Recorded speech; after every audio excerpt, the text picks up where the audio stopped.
Well, where are we, Tanya? Paris, We're France. we're in Paris, France. France. Oh boy, I can't wait to have some escargot, right? Certainly. Sure. Bye. It's a weekday morning here in Paris, and Tanya wandering around there somewhere, and there she is. We are at the Luxembourg Gardens, and Tanya's very excited because there's lots of spring flowers here. The tulips are amazing. They are. We're going to go check out some of those tulips. Tulips. The tulips. Okay, here we go. It's sickening, isn't it? The Luxembourg Garden is about 60 acres, and it's one of the most enjoyable and biggest gardens in all of Paris, and people enjoy it all throughout the year. It's owned by the French Senate, which meets right behind us here in that building, the Palais du Luxembourg. And the other notable thing about this park is that, Tanya, apparently the French Secret Service is headquartered underneath the garden. Underneath. Oh, don't tell. Well, it's Underneath. Underneath. So that's what all these events are for. Well, either that or rainwater, but anyway, but yes, they're Sneaky. They're very sneaky. This entire trip is filled with espionage. We'll get back to you soon.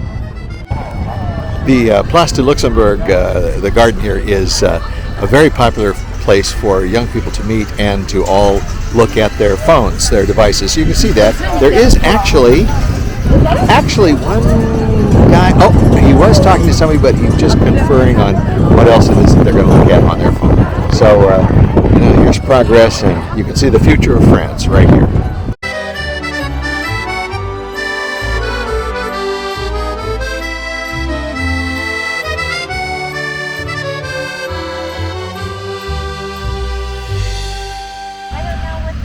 The little pom-poms, but they're gorgeous. Huh. Very nice.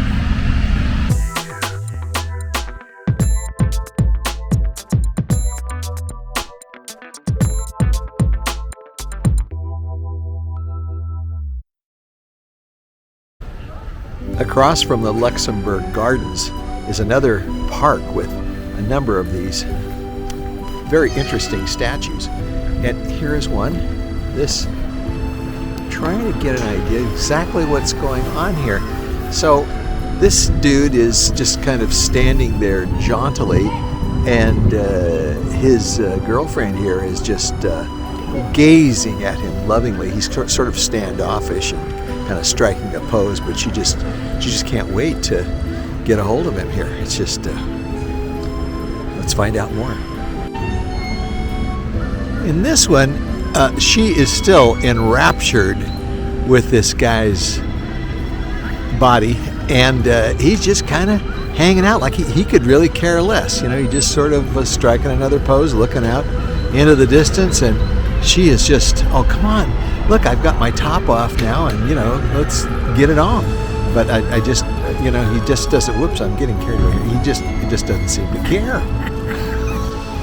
So in this scene, it looks like he's finally getting interested and ready for a little action, but instead what we see is, as we go around the statue a little bit more, what he's really doing is, all he really wants is a drink, and she's got a cask of wine over her shoulder, and he's partaking of that. I don't know, maybe it's a euphemism for something else.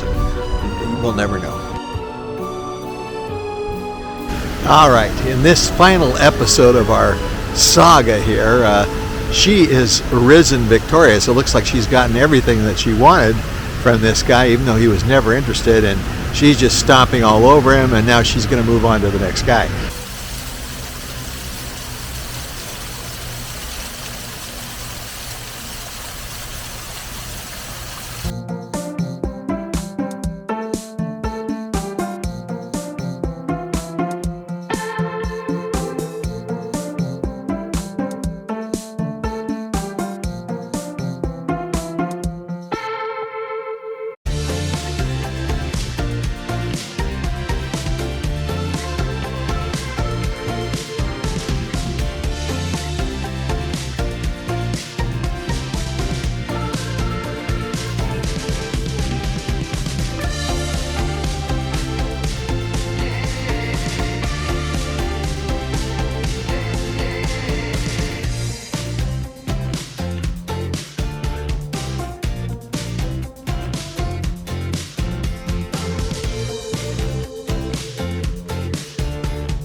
I read that there are over 400 varieties of cheese in France, and you can just find them everywhere.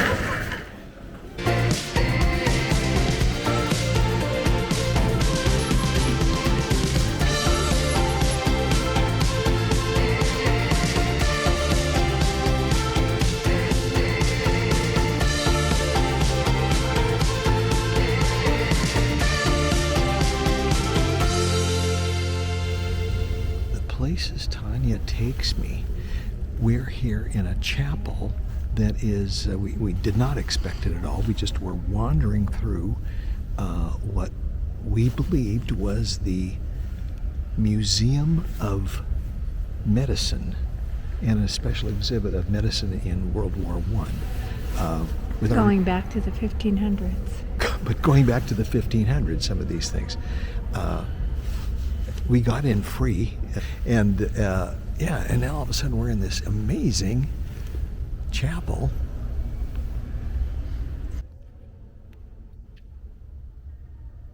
The museum was the Army Museum of Health, and it basically talks about the different tropical diseases and developments in military medicine over the centuries.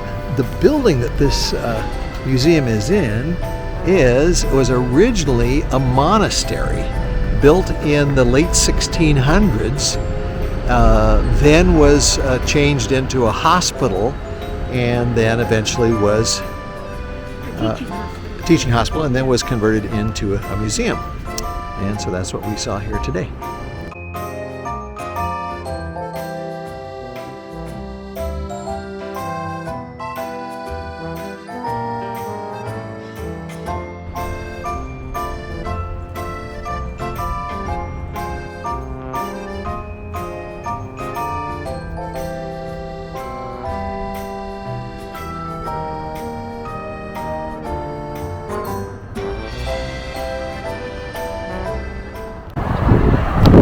And of course, what visit to Paris would be complete without a view of the Eiffel Tower? And here it is as we're looking directly down the street from the Pantheon. Le Tour Eiffel, c'est très formidable. So where our little hotel is here in Paris is that we're on the left bank. We're right across from the Sorbonne. And so there's this constant group of students. They're just coming and going to school and Riding their bikes. all day long, riding their bikes and being smart and being the intelligentsia, which has always characterized this area. I guess that's why we stay here, Of course. because we're so smart. We are smart. Okay, well, this is a couple of smart people now that are going to go see if we can get something to eat. What do you think? Sounds good. Smart Alec. Wise guy. Wise guy. There we go.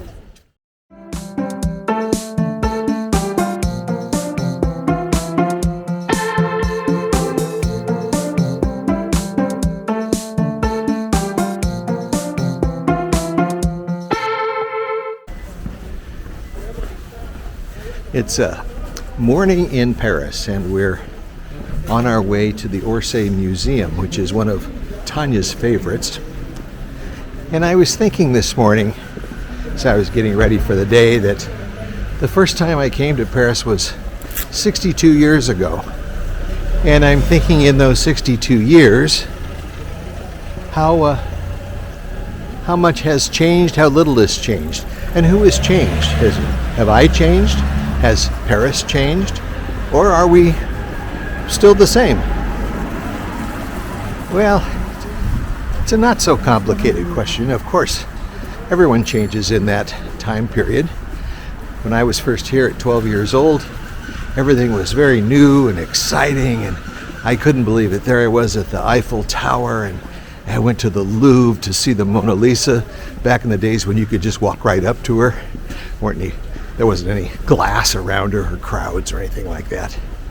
And I was just amazed. That kind of set the pattern, I think, for the rest of my life. And 62 years ago, Paris was a different place, but in many ways it's the same. Of course, the buildings are the same. The composition of the population has changed, certainly, in terms of ethnicity. But, you know, Paris has always been a kind of a pot of different nationalities and languages. So it's, in that sense, it's the same, and it's kind of like coming back home or to a place that you've been before and feel comfortable.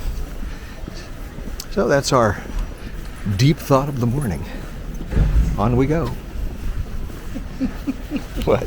And just in the courtyard outside the museum is a series of 6 different nude or semi-nude statues.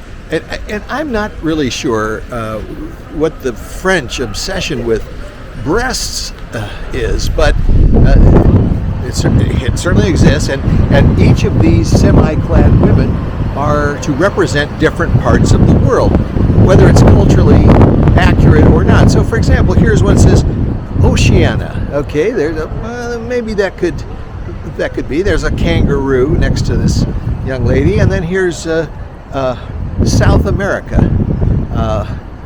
She's just sitting around the house. Oh no, she has a pigeon on her head, you know, just with her breasts exposed, just kind of hanging out. And then here is North America. So this is supposed to represent a North American, Native American, and of course she has a little plaque next to her that says Washington, Lafayette, Franklin, Jefferson. I doubt that Native Americans were all that enthused about all these people. And over here is the Africa. Okay, and you know, she's got a basket of fruit with her. This one, it just takes the cake. Here is Asian. Okay, you can see she has Asian features in her face, and her breasts are modestly partially exposed. I doubt that that would ever really be the case. And not sure who this last one is. Oh, it's Europe. And why is it that this European woman has kind of a breastplate on, and even though it looks like a wet t-shirt kind of thing that she's got going there over her bosom, it's not as exposed as some of these others. Well, who knows? It's inside the Orsay again. Always wonderful. Always wonderful. We come in, and who greets us as we enter the Orsay but Lady Liberty? Yes, well, of course, she was gifted to the U.S. by the French, so that's certainly appropriate. Looking across the main gallery here, always exciting. Okay, here we go. Let's dig some art, shall we? Let's go. Okay.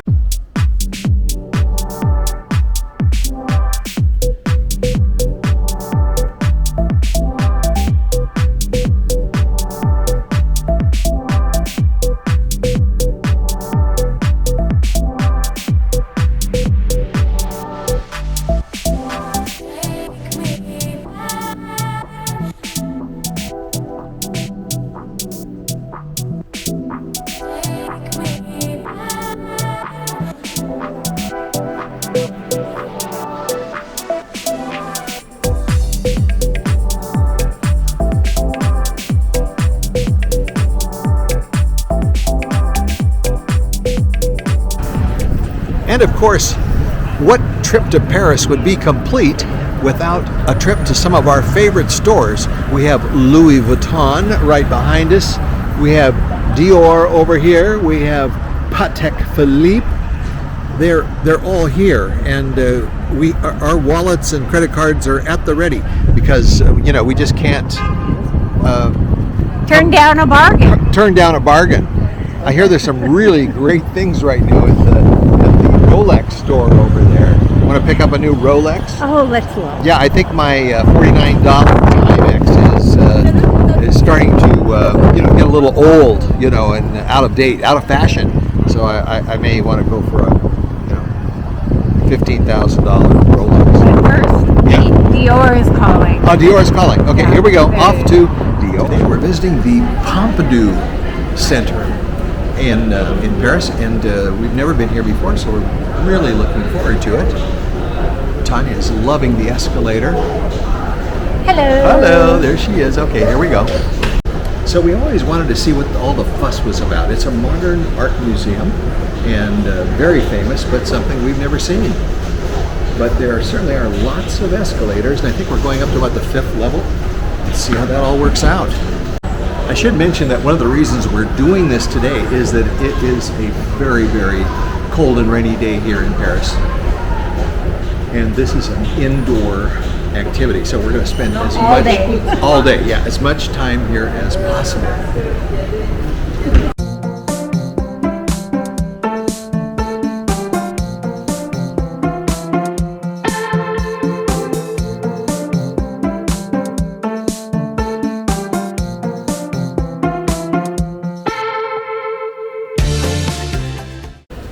So this is the outside of the famous Georges Pompidou Centre. There it is. And you know, there's only so much modern art that we can take. Now we consider ourselves, patrons of the arts and aficionados and that sort of thing, but like Tanya said, so much of that modern art is kind of scary. It's very... And she says, I'm going to have bad dreams tonight. So, we don't get the same thing from looking at even paintings of St. George slaying the dragon. That seems to be okay. But some of these things were pretty disturbing. Disturbing. Very I mean, disturbing. I know it's what the artist, it's going on in his mind, his or her, and they're conveying that, but I think more to themselves than to anyone else, because the audience really has to, I know art is in the eye of the beholder, so, a lot of this stuff, it's not that I don't get it, it's that it doesn't really resonate. It doesn't communicate with me. Yeah. And that's my bad, but it's just kind of the way it is. I mean, I'd rather listen to jazz, and there's some jazz that is a little introspective, but I can still understand it better. Mm-hmm. Anyway, that's it. On we go. One of the things we do when we're visiting either a new place or a place we've been before is just kind of take random walks wherever we are and kind of see what's going on. And so far we've had a very nice encounter with a wine salesman, and I call this street Rue en Paris, Boulevard en Paris. And I call this my beautiful wife. Today is my 74th birthday, and so I figure I can get away with just about anything. Do you think, Tanya? Honey, you always can. Okay, that's what I like to hear. So, this is the first day of my 75th year, as I like to look at it, and so what a better place to be than in Paris on a brisk and chilly morning. With mon amour. Oh.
Another lovely evening in Paris. Tanya and I just had a lovely dinner in a bistro, and now we're going to stroll home.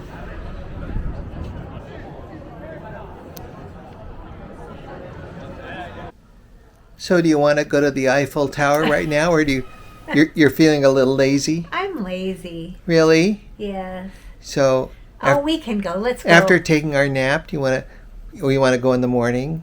Yes, please. Okay, you want to just stay here and we'll read our books for an hour or so before we go to dinner? Is that okay with you? Of course it's okay. Okay, good. Because it's my birthday and I can do whatever I want, which is to you want to be here with you. Okay, that's what we're going to do. Okay, goody.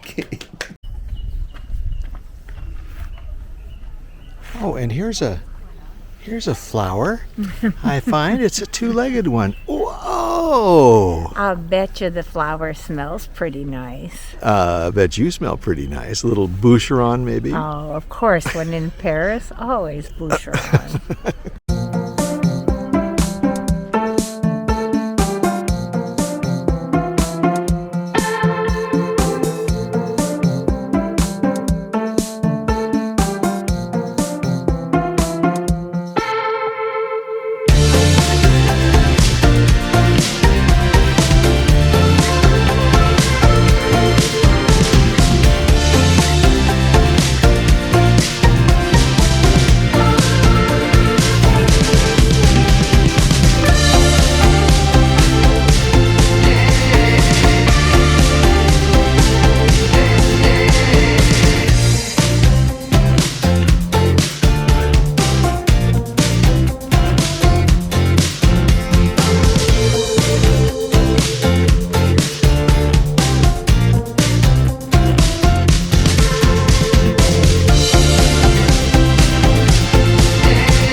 The last time we were here in Paris for my birthday, we went to the Sewer Museum, which should be a highlight for anybody visiting Paris. You can smell it about a block away. I knew we were getting close. It's right along the Seine River, just right about at the, I don't know what that bridge is. It doesn't matter. You can find it, and it is truly a breathtaking experience. It looks like this from the outside. Doesn't cost too much, and you can find out where all the affluent goes that's produced by all of the Parisians, all the restaurants, all the apartments. It's got to go somewhere, and this is where it goes. We've seen it before. Use your imagination. It's like a sewer, because that's what it is. You're free to just kind of walk along and check out the affluent as it goes to its next stage, and that's all I'm going to say for now.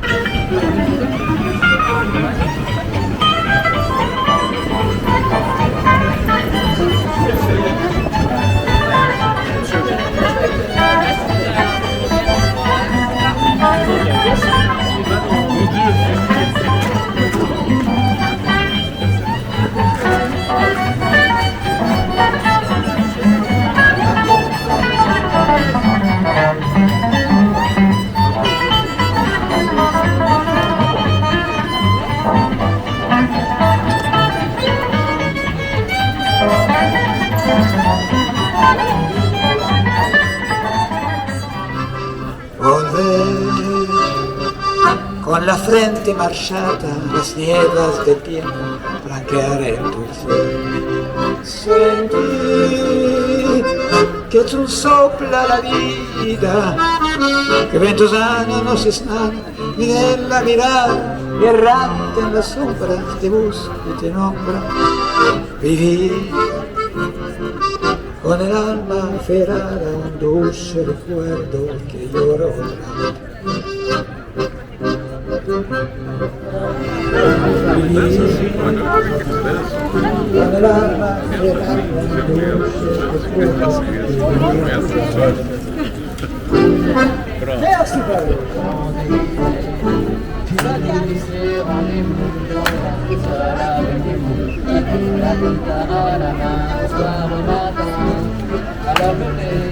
palier. On a chanté, on a dansé, on n'avait pas pensé à s'embrasser.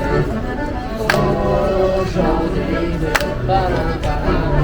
Oh, Champs-Élysées, balin, balin. Sous la pluie, à midi, à midi, il y a tout pour mourir aux Champs-Élysées. Il y a toi, le enfant, le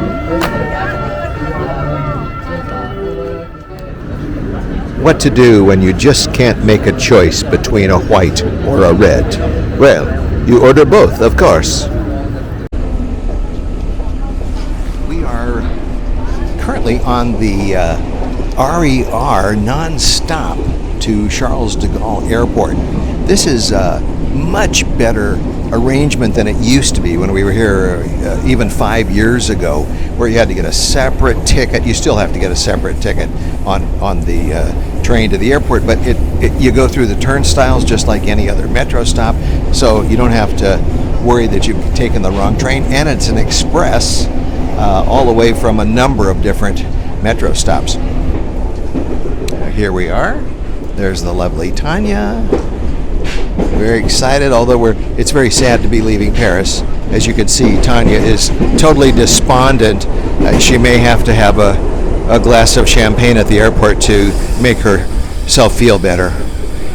But anyway, she loves Paris. Sacrifices must be made. Okay, off we go.